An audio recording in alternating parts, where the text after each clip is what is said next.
Okay, great. Thank you, Dave. I'd like to thank Dave, Rich, and Frank, and of course, everybody for having us. My name is Brad Up. I'm the co-author of the book Back from Battle. As you can see, my enthusiasm spilled over into where I wear this all the time. It's my daily attire. I wanted to direct your attention to, if anyone is familiar with the Schuylkill Expressway going into Philadelphia, this is, that's basically, there it is, right here, kind of runs along here. This is Conshohocken, Eastern Conshohocken. That's where this picture was taken in 1864, roughly 64. And this is the only known photo of Camp Discharge, which, by the way, oh, and I grew up right there and didn't know anything about this place until I was 10 years old and read an article in the local newspaper. Essentially, it showed Camp Discharge from here all the way up to the Conshohocken curve. Like, you know, basically it was all shaded in. So, but I was very interested because myself and other kids that grew up around, we played on the meadow. It was virtually undisturbed until the Philadelphia Country Club built their Centennial 9, and the fourth fairway runs right through the parade ground of what was once Camp Discharge. So, but I started getting interested in, you know, I was interested for a little while when I was a kid, and then of course that other things became important.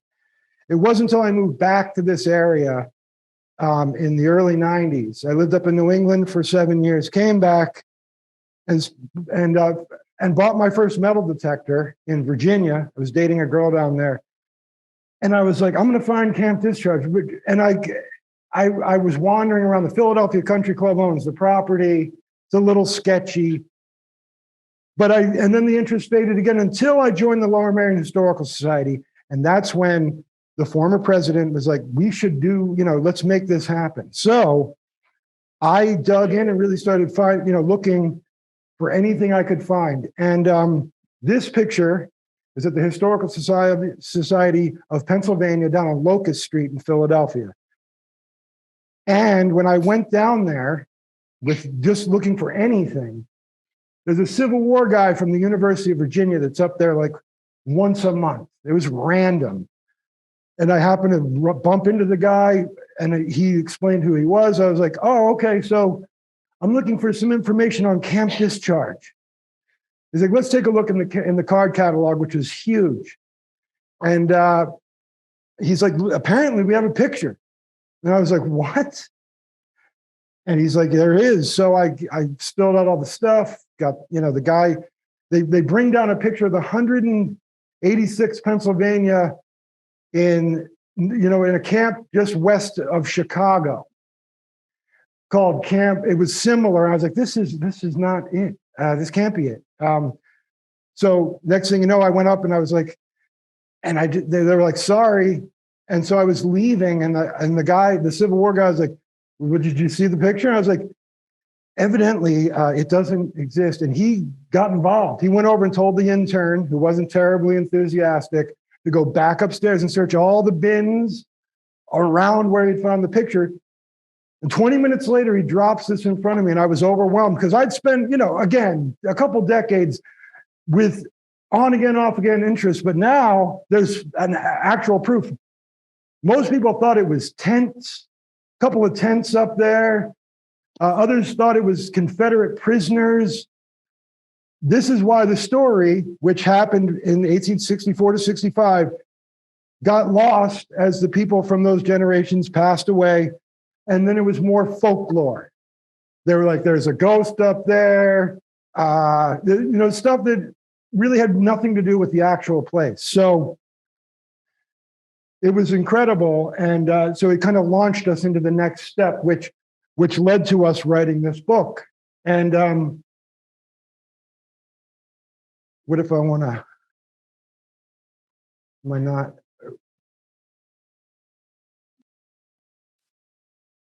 I just want to advance it.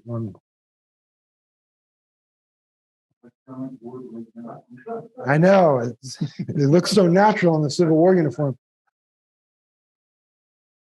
Where'd she stop?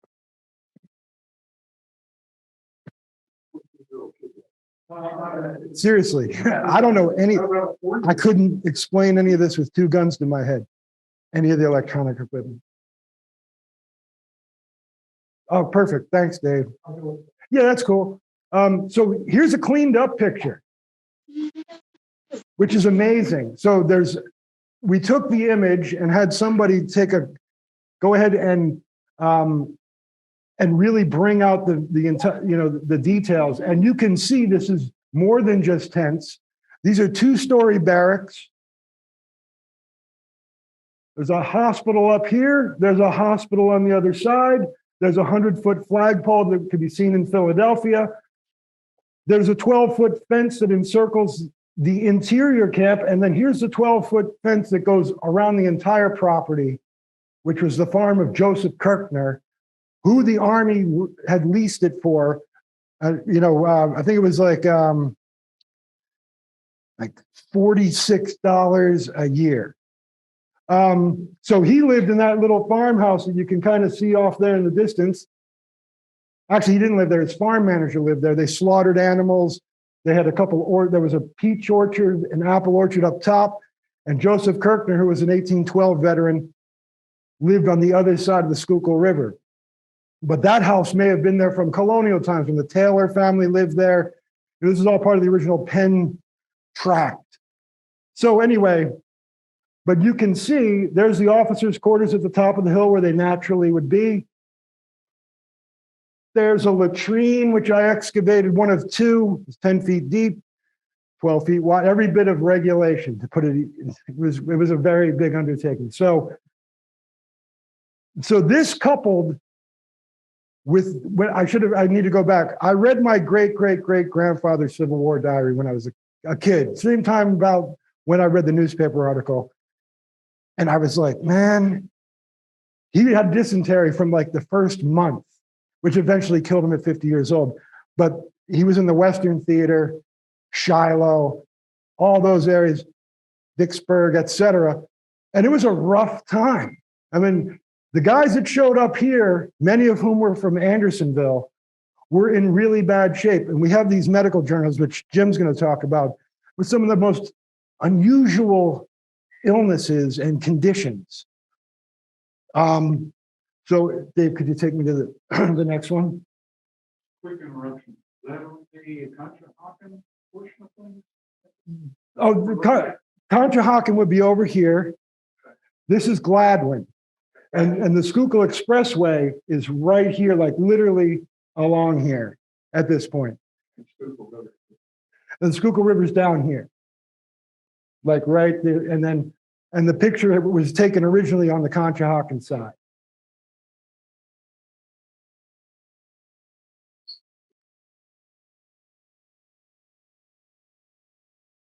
Okay, here's another crazy story. Here's the original blueprint drawn by local architect John MacArthur Jr., who designed City Hall, which most of you might know in Philadelphia.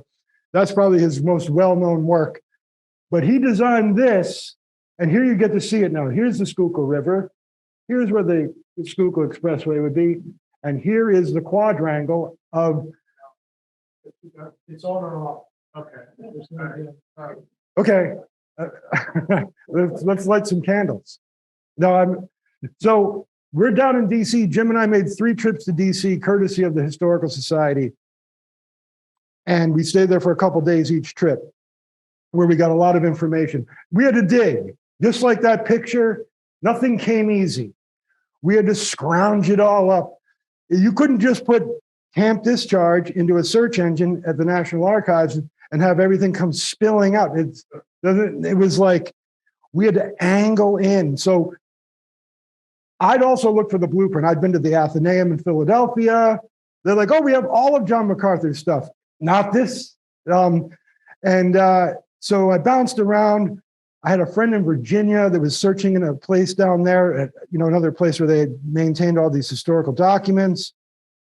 we're in the cafe in the basement of the archives, and I'm lamenting the fact, I'm like, I don't think who knows? It was at the Schuylkill Arsenal, which all that stuff disappeared. So I was like, I don't know, maybe not.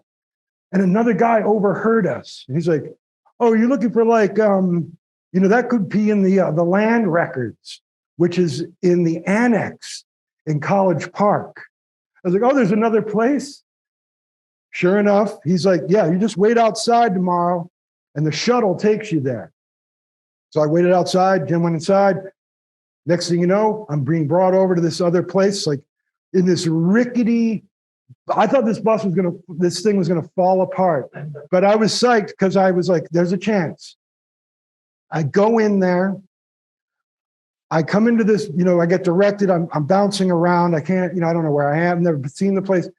They direct me to this room that's filled with blue binders, hundreds of them, all are encircling you. And I looked around and I was like, okay. There was a guy who was trying to get a permit to do some work on an historical building. He obviously spent months there and was so upset because the historical commission was like, no, I know you did this. Sorry. And he was angry. And I was like, okay, I don't know where to begin. And a lady comes out, she's like, can I help you? I was like, okay, I'm looking for some blueprints. It's a Civil War discharge camp, late war. It's called Camp Discharge. She's like, okay. She's like, what state? I was like, Pennsylvania. So she walks over and plucks this thing out of the sea of blue binders, flips it over. She's like, okay, yeah, we have 4 blueprints. Give us an hour and come back. And I was like, you have this? Sure enough, I was pacing around like in a delivery room. And next thing you know, I come back and this lady's bringing out this big gray folder, giant thing. She's like, this is the most interesting thing I've pulled all year. And then put it down. And so this is on white muslin cloth. And this is your footprint of the basic facility. And then there was architectural details of the barracks. And it's amazing. And so that put another piece of the puzzle together.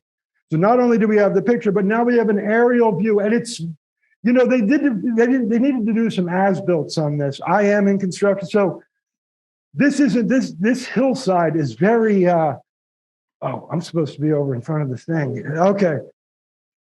The hillside is forbidding. Like it's not like a nice flat space. It's on a hill that's rocky. They thought that they had enough water coming out of the stream, that there's a little spring.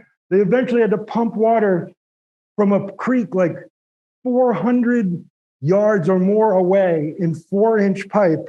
And they had a full water system inside the camp.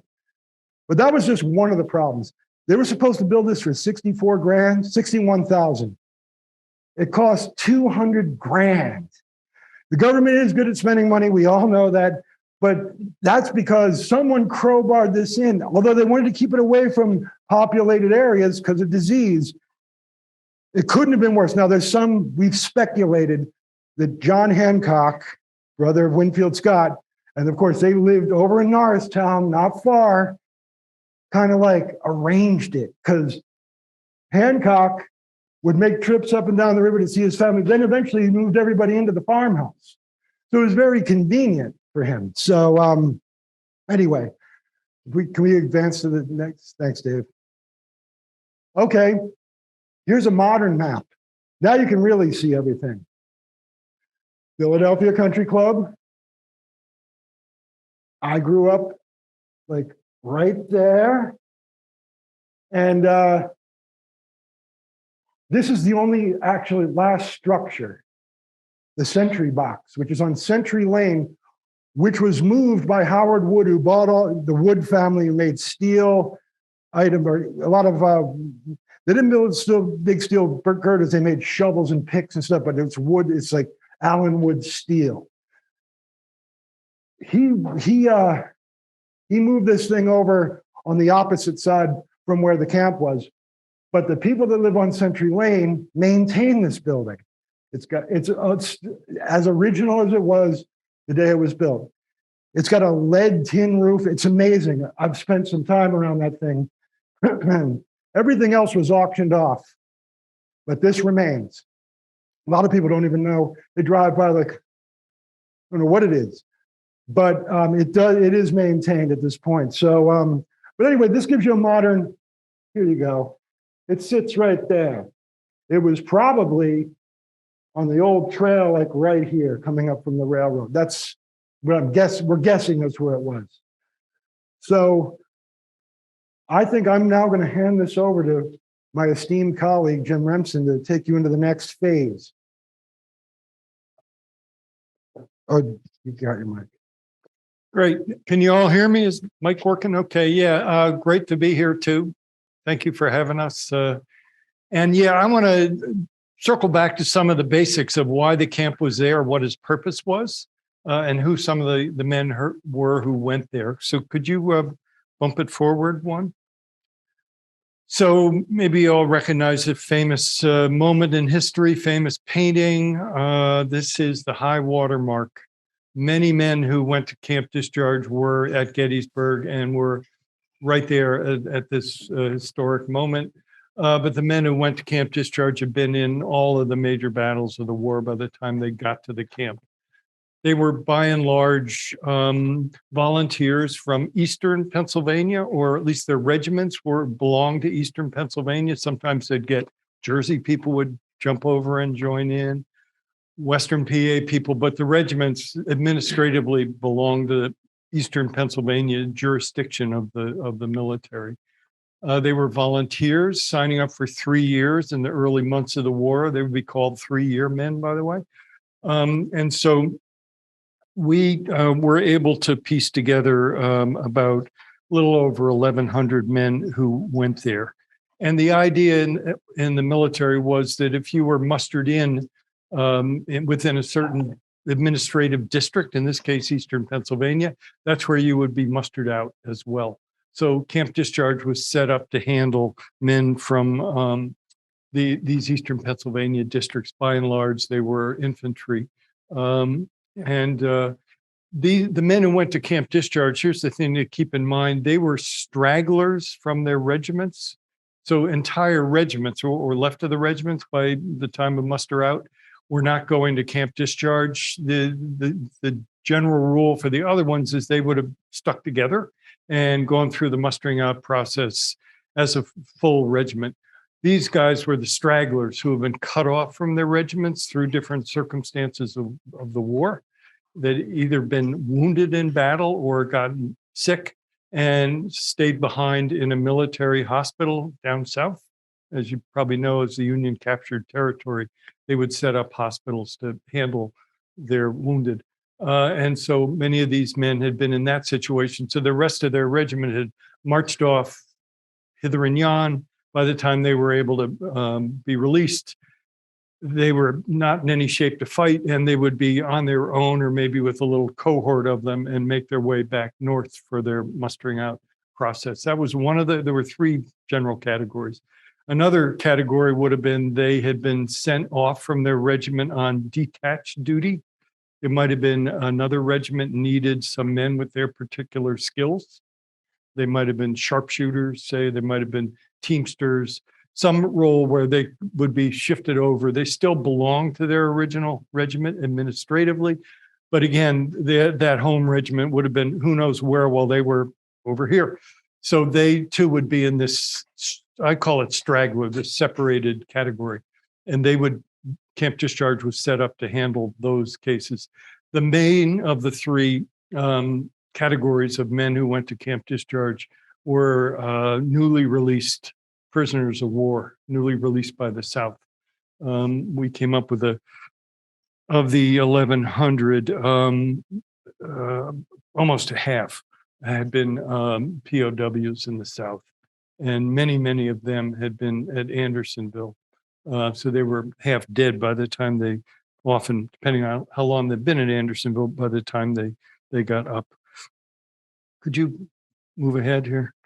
So again, the National Archives was a treasure trove of information. what you're seeing here is one of the many roster sheets from Camp Discharge, which they're holding there. And they would be monthly lists with the date on the month of when the person had been signed into Camp Discharge. And then on the bottom, this is just a blow up of part of this image on the top, because some of the men here are ones who we were able to research pretty carefully. So the idea is if you had made your way north, you would go to Philadelphia. It'd be actually directed to Philadelphia. And you'd go downtown to the mustering office and report there and identify yourself. They would figure out, oh, you're one of the stragglers. And they'd give you papers to take the train out to Camp Discharge. And there at the base of the hill was the Pennsylvania Railroad line. And they had a siding there for the purpose of the camp. And the men would get off there, depending on what kind of shape they were in, they would either hike their way up the hill. It's pretty steep and the trail is still there, or they would have an ambulance, which was basically a wagon to take them up, or probably other ways they could have friends or comrades help them make their way up and report to the headquarters, which you saw on the map at the top of the hill. They'd be assigned to a barracks or go right into one of the hospitals. I think of them more as infirmaries, but they were called hospitals at the camp, and start getting some help there. So we calculated there were 1,119 men who had been signed in and went through Camp Discharge. They were from 89 regiments. Again, they were Eastern Pennsylvania. 2/3 of them were Philadelphia regiments. And part of our challenge was simply being able to decipher this. This was all handwritten. And so someone would come in and just identify themselves. And often these would be written phonetically. There might be some German immigrant who had a name that this Anglo clerk had never heard of. And so sometimes it would be accurate. We would go to the Bates, and that would be our basic source for finding, the official roster for each of the companies of each of the regiments. And it wouldn't look quite right. It's because the name had been bungled or, mangled a little bit. But so that's what we were working on. This was our kind of our raw material. And so the reason that you would want to go to Camp Discharge and not, even though you were so ill or ready to get out of the services, you'd go here because that's where you would get your final pay, right? They would have to figure out were you owed final pay? Had you been 9 months gone from your regiment, but due your pay? You'd want to get your honorable discharge paper, which could be helpful to you later in life. You might be owed a bounty or a bonus of some sort. So it would behoove the men to go back there and go through that process, even though it could be quite slow for these men, because if they made it back later, their regiment might have been disbanded. The rest of their men might have gone back and poof. So then it was on the mustering officers to send out couriers or, reach out. They didn't have texts and emails to find where their records were and vouch, confirm who they said they were. Was somebody really captured and missing as of that date? How much do we owe them? And get all that worked out. So that's why they would have to sit at Camp Discharge while all that was being worked out, and it could take weeks. And these were guys who 2/3 of these regiments from Philly, just a few miles away, their families waiting for them, and they would be stuck there. Want to move ahead, please? So again, as I said, many Andersonville men. The man you're seeing over on the right there is a man from White Marsh named Philip Hathel. Horrible. Give you an idea of, you folks probably know, but a lot of audiences aren't really that familiar with Andersonville. What a horrible hellhole of a place it was. Philip Hathel made it up to as far as Annapolis. Just some of the men, once they were freed, would go up north overland or go up the Mississippi. Many of them went out over to Union-held territory in the Atlantic and North Carolina, a lot of them were Wilmington. They would go there and be kind of stabilized. There were Northern nurses who were going down and trying to take care of the men if they straggled their way across and made it to a place like that. Then they'd be put on a transport ship and come up north in the Atlantic and make it to Annapolis, which had a big military medical facility where they would be evaluated and stabilized even more, and given food to try to get better. And so this is where the picture of Philip Hattle was taken, the photo of him. He passed away, didn't make it farther north. He died in Annapolis. But just to give you an idea of how bad some of the cases were. This photo on the left is not Camp Discharge. That's Andersonville. And that's the gate as the men are crowding in to get some rations such as they were back then. So again, we found 4 in 10 of the POWs, 4 in 10 of the men who went to Camp Discharge had been POWs. 492 individual men who went to Camp Discharge had been held by the Confederates, sometimes just for a couple of days, other times for nigh on a year. 3 in 10 of the men at Camp Discharge had been at Andersonville, 331 of them. And that's through our laboriously going through, coming up with the names. There are other search engines for the soldiers who were at Andersonville, and we could match them up that way. Could you go ahead? So yeah, Brad mentioned the hospital and the medical work that the camp did. That was a major core part of its mission. This, again, from this image you're seeing on the left is one of it's called a prescription book. It's a medical book that's down at the National Archives for Camp Discharge itself. This is just one of the pages, many pages on there.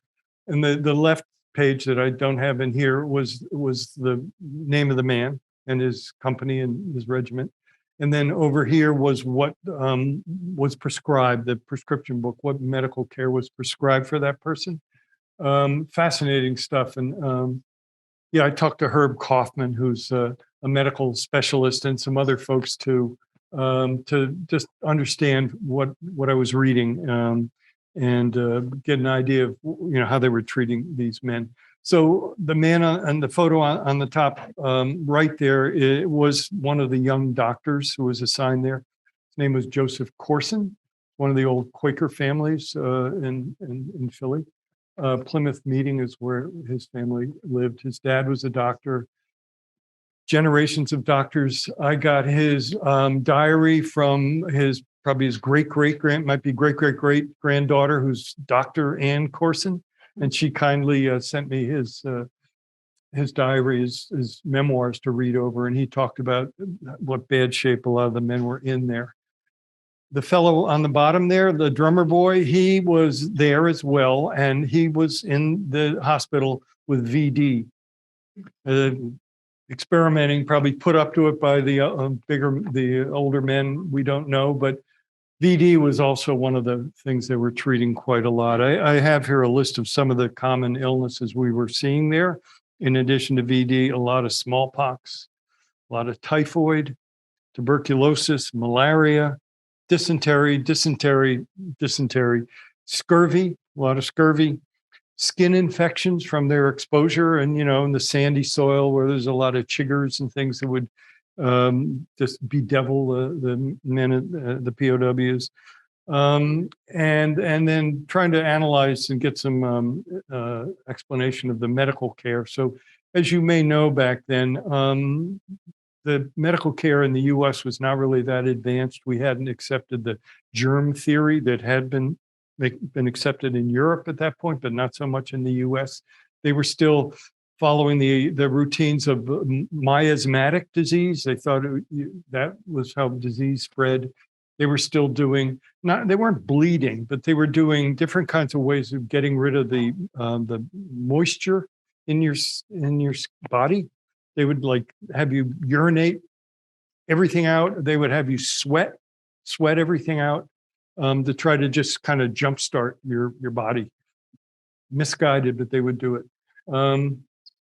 And they would also give very strong, overly strong, dangerous medicines. In fact, to do what was called a alterative, not alternative, but to alter the course of the disease by sort of shocking the system. So they would give mercury. Mercury was given for VD. There was this expression back then, this kind of bitter expression of a night with Venus, a lifetime with Mercury. Think about that. Yeah. And they were giving opium to men as well, which would make a number of them addicted later. We were reading about addictions, and arsenic as well for different diseases. So a lot of men wouldn't go into the hospitals. They would just try to rest up in the barracks, or go home, try to make their way home and get, home care, because hospitals were often where you get mistreated, or you would be surrounded by other very sick and contagious men and go there to die. So the hospital was kind of fraught back then, but Camp Discharge had 2 of them, and they were very busy. We found, and there was also a hospital register book. This is the prescription book. There was a registry book that was fascinating. I have many, many photos. By the way, if any of you want photos, a full set of the photos, I've shared them with some other medical people too, so they could look into it. There were 840 entries in the hospital register for Camp Discharge. So it was a busy place. And again, some of them would come in as sort of outpatients, and they'd get their treatment, and they'd just go nurse themselves in the barracks. Others were inpatients there. Could you go to the next, please? So Brad mentioned earlier John Hancock. This is John Hancock, believe it or not. He's the kid brother of Winfield Scott Hancock, a name you probably all know, a very famous general, made his fame at Gettysburg and other successes. John was his brother. John also was in the Army. He distinguished himself in service already, and then angled to get the assignment to be the commandant at Camp Discharge, and he was the commandant at Camp Discharge. And he fancied up the place, partly to keep morale up, and I think he just liked the image of it. He had some of these brass Napoleons there that they would fire off in morning and evening. Got that big fancy flagpole that had been at the sanitary fair. You all probably, Civil War history, 64. That summer they had a big national sanitary fair at Logan Circle, what's now Logan Circle. And that flag you can look at old prints, you see it. Well, then he got it moved up to Camp Discharge, a big landmark flagpole. And he would have dress parade. He actually got an excursion train to bring people up to enjoy the dress parade, which fizzled. They didn't get many people really wanting to go up for the dress parade. A lot of the men probably were in no shape to do any fancy marching anyway. So I'm sure they had the garrison guards, but he also arranged to have a band, hired outside musicians to come. And he was always wanting to grade. This is very uneven land up there. It's on the slope. It's not exactly flat. It's not on the steep curve, but it's very irregular terrain, perfect for a golf course, but not so much for a parade ground.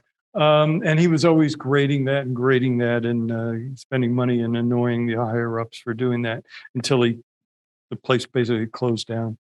So this is not Camp Discharge. This is a generic picture because unfortunately we only had that one that Brad was telling me about, which is pretty amazing. So yeah, could you go on?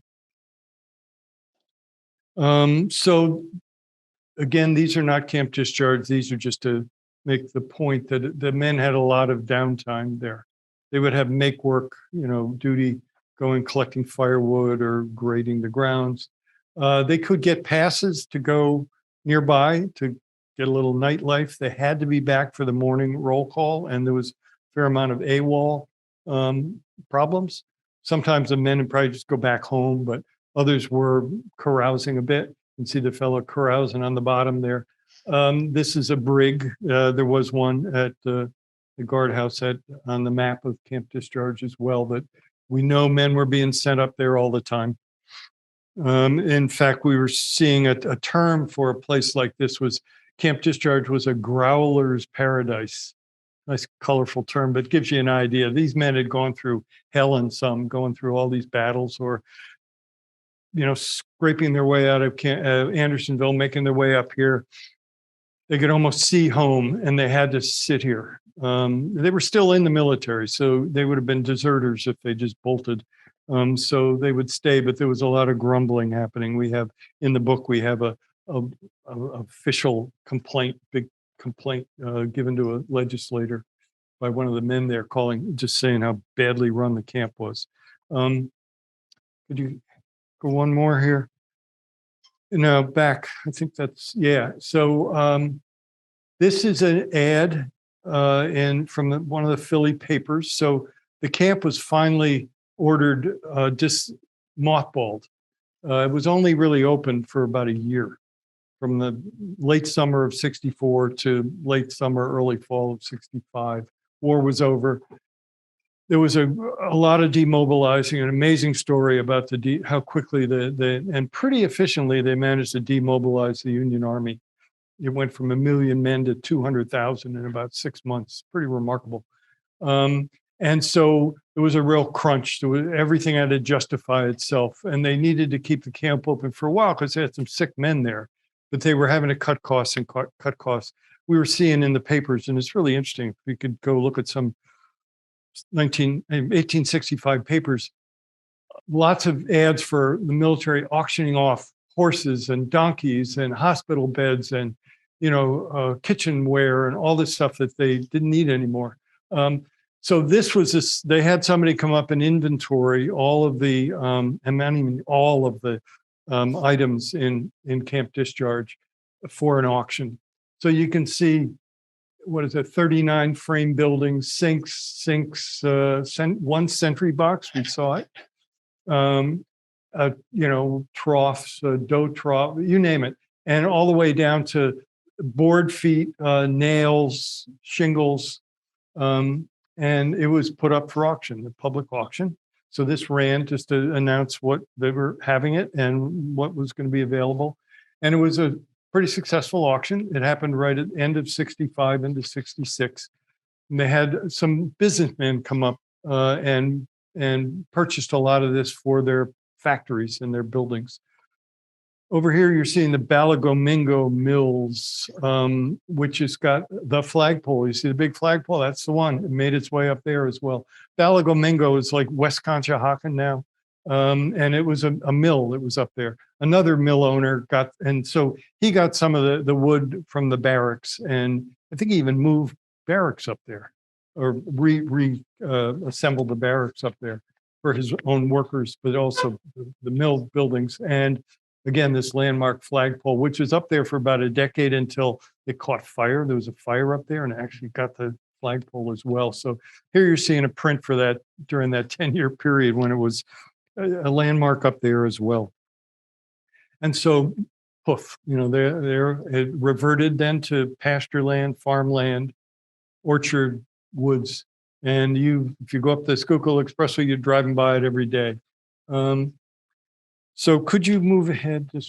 So a big part of what we did in the book, and in fact, you'll see the back half of the book is the roster of all the men who went there, by regiment, by company, by name, where they were from, whatever we could learn about them. That was a kind of a service we wanted to offer.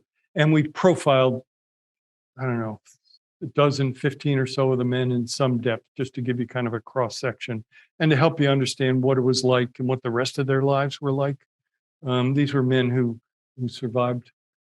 So, and went on to civilian life. So this fellow on the left is Albert Thalheimer. He was a German immigrant, German-Jewish immigrant.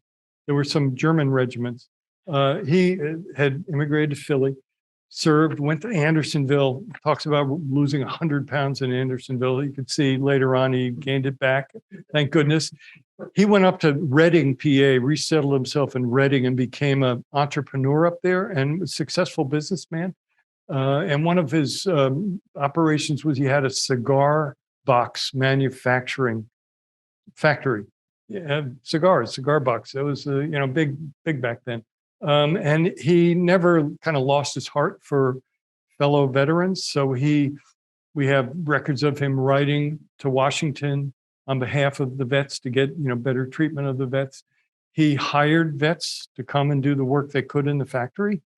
He tried, and I don't think it happened, but to have a veterans home built on what's called Mount Penn up in Reading, one of the slopes of Mount Penn, and a monument to his regiment up there as well. So he's a good guy, and he bounced back.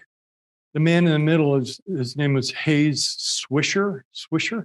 Also went to Andersonville, got a horrible case of scurvy that he never really shook. So we have accounts of him after the war. And if you ever go to the archives, it's amazing research you can do. So you get their, not just their service record, but you get their pension paperwork and their widow's pension paperwork, which is where you find out what the rest of their life was really like, because that's where you get them attesting to their condition, but you get their spouse talking about it, you get their boss, if they had a boss, their neighbor, their doctor, their pastor, giving testimonials about what they saw, what these men had gone through later on. And that's where, we were reading about Hayes.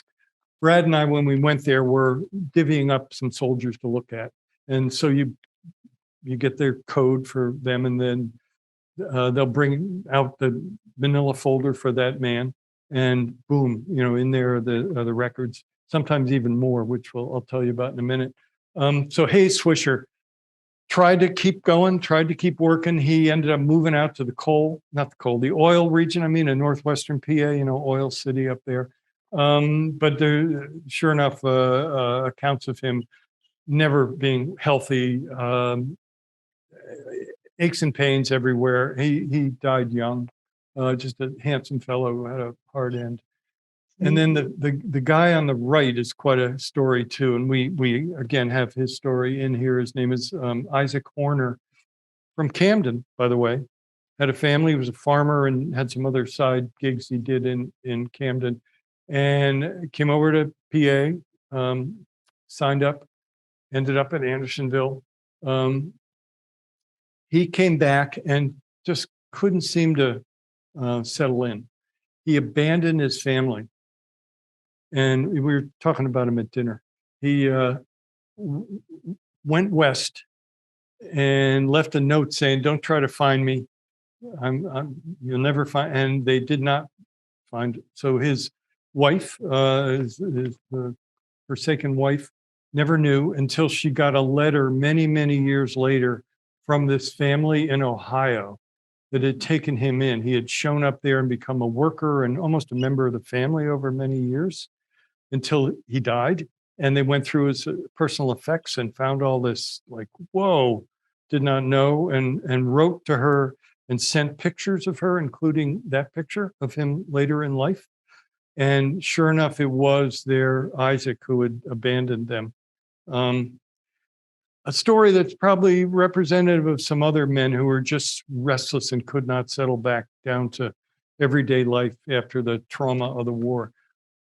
So it was an amazing file. That was one that Brad went through, and it had photos in it, had letters in it. It had some, more powerful stuff than we expected. We have other photos of Isaac as well in the book. So just to give you an idea that, the service that these men went through and the toll it took on them was powerful to write about. And if you'd move ahead, please.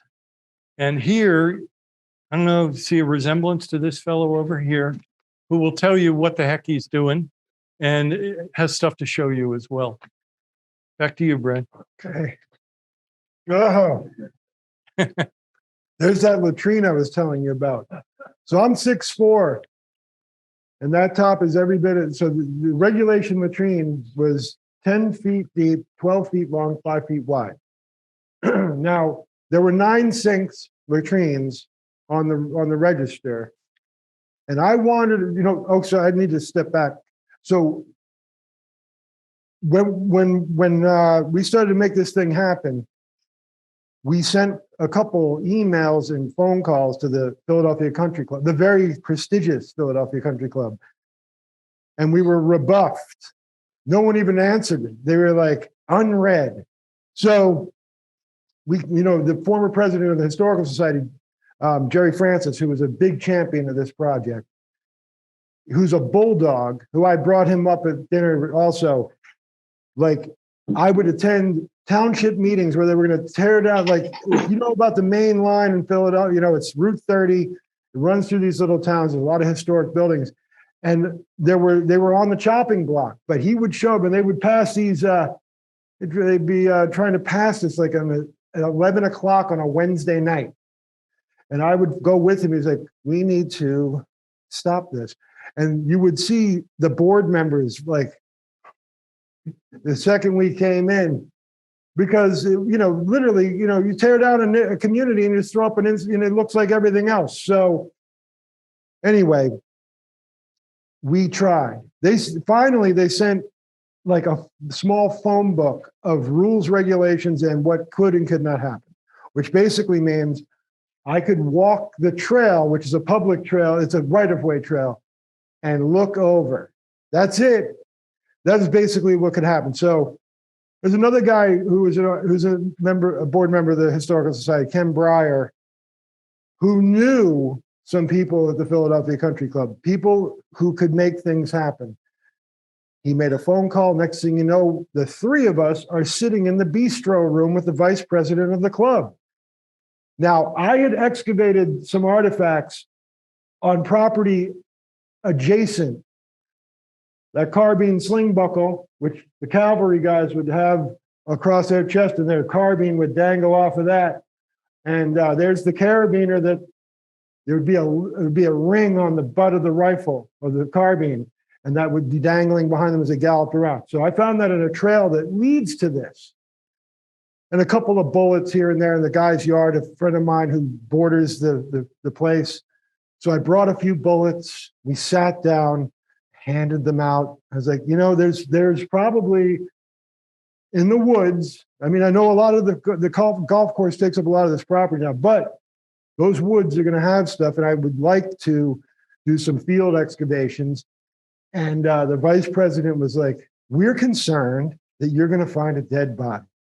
Now, a couple people did die at Camp Discharge, but this was leased property. They weren't burying anybody around there. And in fact, we have some accounts where they were taken elsewhere to be buried in a nearby cemetery.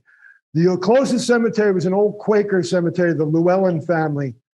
And they would bury you in a Quaker cemetery, but you would be others. There'd be no identification.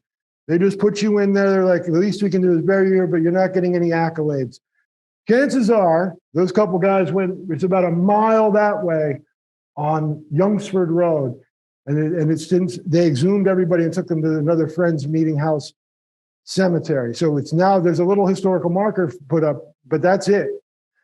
So there's a mystery on a bunch of these guys. A couple, you know, there's 3 guys that we've confirmed that perished there. So anyway, after reassuring Ted Barry, acting president, vice president, I was like, that's not going to happen. And so he was like, okay, talk to Mike McNulty. He's our superintendent at the golf course. If he's okay with it, we're fine. I was like, next thing you know, that guy has made this happen. He's been incredibly considerate. I can ill afford to be a member, although I've spent more time there than probably a lot of the members have in the last couple of years. I am allowed to go in there in January until the spring, until April when they open the golf season. And so as I wandered around in there, I started to find some stuff. Now it's extremely mineralized soil, which the metal detector does not work well in. So I'm guessing people had tried over the years. Maybe they had, maybe they hadn't. But I started to unearth some stuff and I was like, okay. Now this also proved that this Camp Discharge wasn't where Uncle Ben Kramer had claimed that it was like all the way over to the Conshohocken curve. It was very distinctly on the property of Joseph Kirkner, which is on the 1852 map of the Atlas of Lower Merion. It became very clear. And then, of course, the picture confirms that. And then, sure enough, here we are. So this thing, I dug this by hand.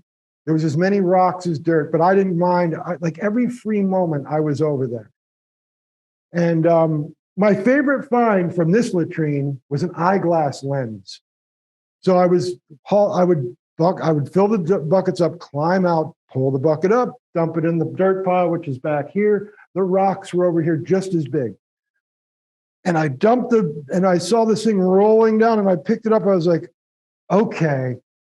Now I picture the guy, it's like 2 a.m. He's got the lantern. He's like, I don't want to get up, but he goes. And so you could probably put like 5 or 7, there'd be 5 or 7 guys that could fit in here at any given time. He gets ready to go. And then, of course, I've had anyone who has glasses knows that the lenses pop out. All had it happen. And I just imagine that he was like leaning over and then watched it dance over the hole and right on down, never to be seen again.